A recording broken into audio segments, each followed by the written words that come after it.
하나님 말씀은 열왕기상 8장 12절부터 21절까지입니다.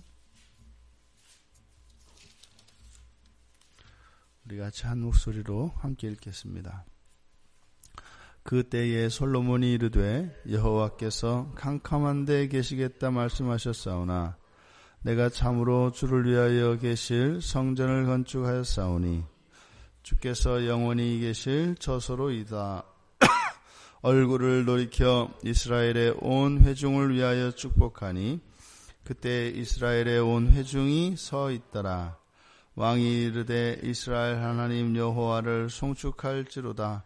여호와께서 그의 입으로 내 아버지 다윗에게 말씀하신 것을 이제 그의 손으로 이루셨도다. 이르시기를 내가 내 백성 이스라엘을 애굽에서 인도하여 낸 날부터 내 이름을 둘 만한 집을 건축하기 위하여 이스라엘 모든 지파 가운데에서 아무 성읍도 택하지 아니하고 다만 다윗을 택하여 내 백성 이스라엘을 다스리게 하였노라 하신지라. 내 아버지 다윗이 이스라엘의 하나님 여호와의 이름을 위하여 성전을 건축할 마음이 있었더니 여호와께서 내 아버지 다윗에게 이르시되 네가 내 이름을 위하여 성전을 건축할 마음이 있으니 이 마음이 내게 있는 것이 좋도다. 그러나 너는 그 성전을 건축하지 못할 것이요 네 몸에서 낳을 내 아들 그가 내 이름을 위하여 성전을 건축하리라 하시더니 이제 여호와께서 말씀하신 대로 이루시도다. 내가 여호와께서 말씀하신 대로 내 아버지 다윗을 이어서 일어나 이스라엘의 왕위에 앉고 이스라엘의 하나님 여호와의 이름을 위하여 성전을 건축하고 내가 또 그곳에 우리 조상들을 애굽 땅에서 인도하여 내실 때에 그들과 세우신 바 여호와의 언약을 넣은 궤를 위하여 한 처소를 설치하였노라. 아멘.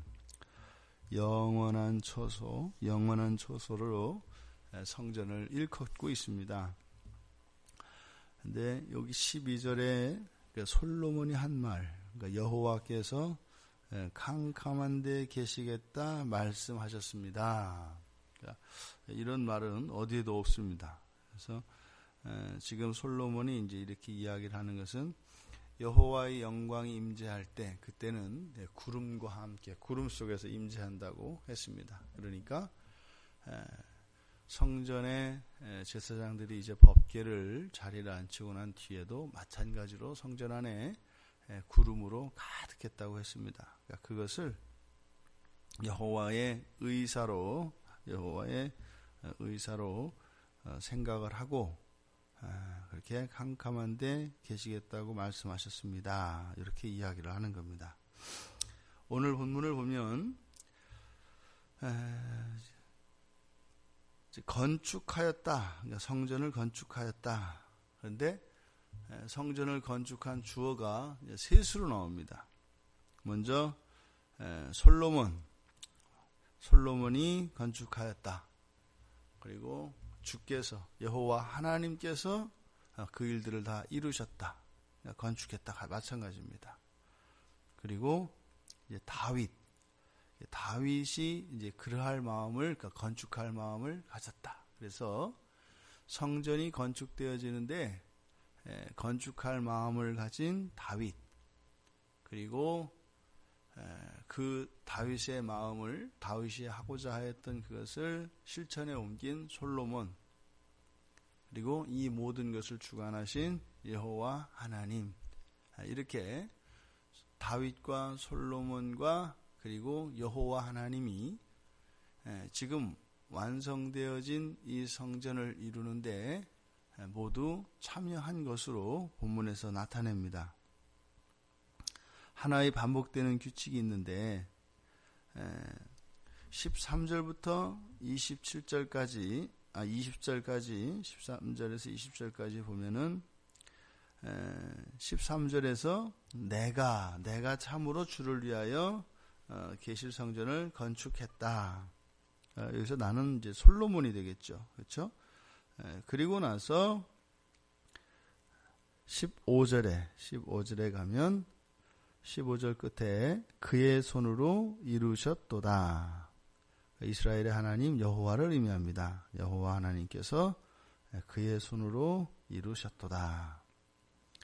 솔로몬이 건축했고 그의 손으로 이루었고, 또 다시 20절 19절에 그러니까 18절 17절부터 19절까지는 다윗이 그런 마음을 품은 얘기가 나오고, 그리고 다시 20절로 가면 이제 여호와께서 말씀한 대로 이루시도다. 이제는 누가 했어요? 여호와께서 이루셨다. 여호와께서 이루셨다. 그리고 20절 그 바로 뒤 이어서 내가 여호와께서 말씀한 대로 건축했다.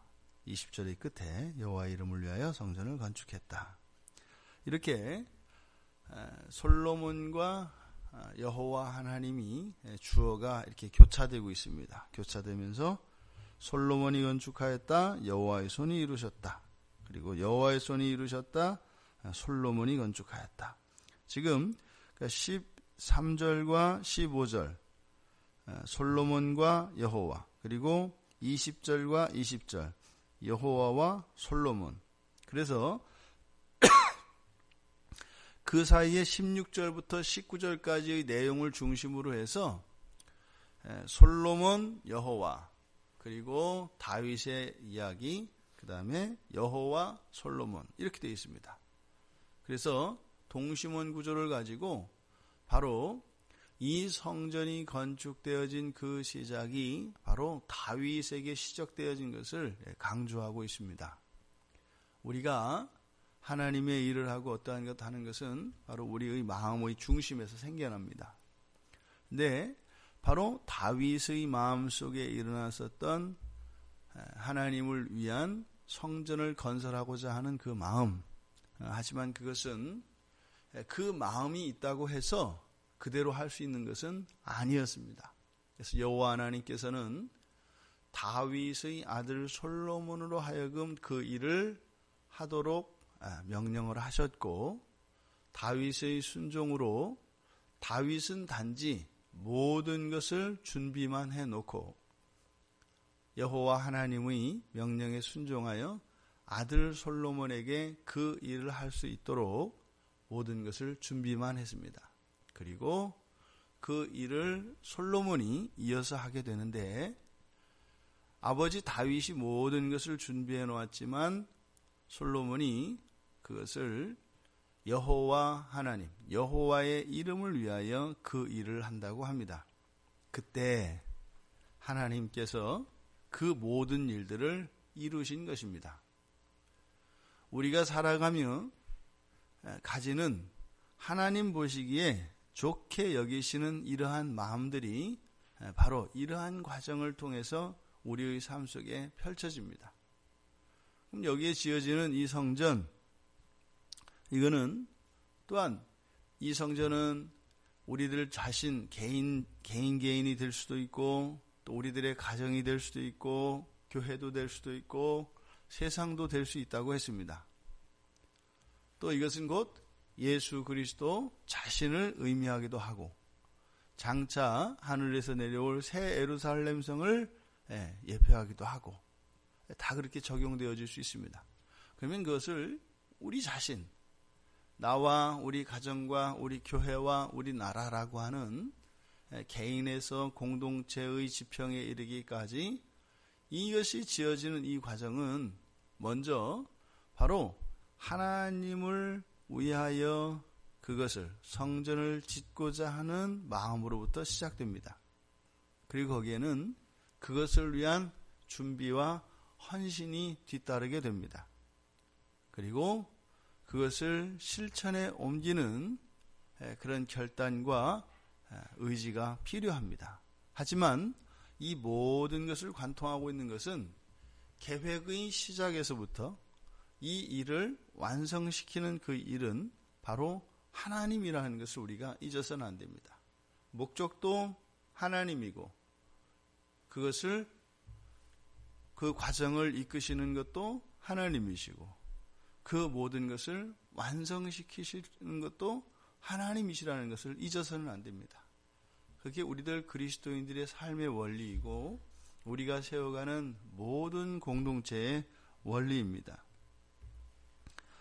그리고 또 하나, 이제 13절과 21절에 보면 같은 단어가 이제 반복되는데요.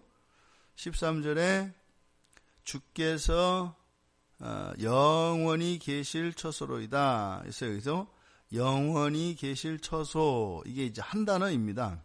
내가 참으로 주를 위하여 계실 성전을 건축하였사오니 주의 처소입니다. 이런 뜻인데 여기서 영원히 계실 처소라고 번역되어진 이 단어와 21절 맨 끝에 여호와의 언약을 넣은 궤를 위하여 한 처소를 설치하였노라 할 때 이 한 처소 같은 단어입니다. 똑같은 단어를 그렇게 다르게 번역한 것뿐입니다. 그러니까 이 영원히 계실 처소라고 하는 이 단어로 또 수미상관 구조를 이룹니다. 그러니까 시작과 끝이 같다 이 말입니다. 그러니까 시작과 끝이 여호와께서 계실 영원한 처소, 이것으로 13절부터 21절까지를 또한 하나의 구조 속으로 이렇게 묶을 수가 있는데, 이 안에서 일어나는 그 중간 안에 있는 이 모든 내용들이 하나님의 처소 안에서 일어나는 건데, 위에서는 주께서 영원히 계실 처소로 하였고 13절에서는 21절에서는 여호와의 언약을 넣은 궤를 위하여 처소를 설치하였다 그랬습니까? 그러니까 지금 여기에서 언약궤와 여호와 하나님이 동일시 되고 있는 것을 우리가 보게 됩니다. 그러니까 이 언약궤라고 하는 것은 곧 하나님과의 약속, 또 하나님의 말씀을 상징합니다. 그러니까 하나님이 계실 처소라고 하는 것은 곧 무엇이에요? 하나님의 말씀인 것이죠. 또 이 성전은 여호와의 이름을 위한다라고 합니다. 그러니까 여호와의 이름을 위한다라고 하는 것은 그 성전을 통해서 여호와의 이름이 전파되어지는 것을 의미합니다. 그러니까 이 성전이라고 하는 것은 바로 하나님의 말씀이 있는 것이고, 그것은 또한 여호와의 이름을 위한다고 하였는데, 그 말씀, 하나님의 말씀이 계속해서 전파되어지므로 하나님의 영광을 널리 그리고 더 높여지는 것, 이것을 의미한다 이 말입니다. 이것은 곧 이 땅에 존재하는 여호와 하나님의 성전의 존재 목적과 또 어떻게 기여해야 하는 것을 나타냅니다. 앞서서 말씀드렸던 것처럼 이 성전에 비유되어질 수 있는 신자들, 또한 신자들의 가정과 교회, 그리고 나라는 하나님의 말씀에 의해서 운영되어져야 하고, 그렇게 하나님의 말씀이 거하기 위하여 지어지는 것입니다. 하나님의 말씀이 거한다는 것은 그 하나님의 말씀에 따라 운영되어져야 되는 것을 말하는 겁니다. 그러니까 시작도 과정도 끝도 모든 것이 다 하나님 말씀에 있습니다. 이것이 종국에는 예수 그리스도께서 이 땅에 오셔서 성취시키시는 그 하나님의 나라, 그것은요 전 우주적인 사건으로 전 우주가 그 하나님의 말씀으로 가득 차게 될 것입니다. 태초에 하나님께서 이 하늘과 땅을 창조하실 때 말씀으로 창조하셨죠. 결국 말씀으로 시작된 온 세계가, 온 우주가 말씀으로 가득 차게 될 것이며, 그 말씀으로 끊임없이 하나님의 영광이 발현되어질 것이라는 겁니다. 그러니까요, 이거는 운명과 같은 겁니다. 운명과 같은 겁니다. 그리고 자연스러운 겁니다. 그러니까 죄는 무엇이겠습니까? 그것을 거스르는 거죠. 하나님의 말씀에 반하고 하나님의 말씀을 통하여 여호와의 영광을 드러내는 것이 아니라 여호와가 아닌 다른 것을 위하여, 다른 것을 드러내며 살아가는 것, 이것이 죄된 세상의 정체성이라고 하겠습니다. 우리들의 오늘의 삶이 이렇게 여호와의 말씀이 거하는 그 영원한 처소로, 온전한 처소로 살아가는 한날이 되기를 바랍니다. 그래서 우리들 개인과 우리들 가정과 우리 교회 안에 더 그 여호와 하나님의 말씀이 충만히 거할 수 있기를 바랍니다. 그래서 우리가 살아 숨쉬며 살아가는 모든 시간과 공간 속에서 우리들의 삶의 궤적을 쫓아 우리를 구원하신 예수 그리스도, 바로 그분의 이름의 영광이 드러나는 복된 한 날이 되시기를 주님의 이름으로 축원드립니다.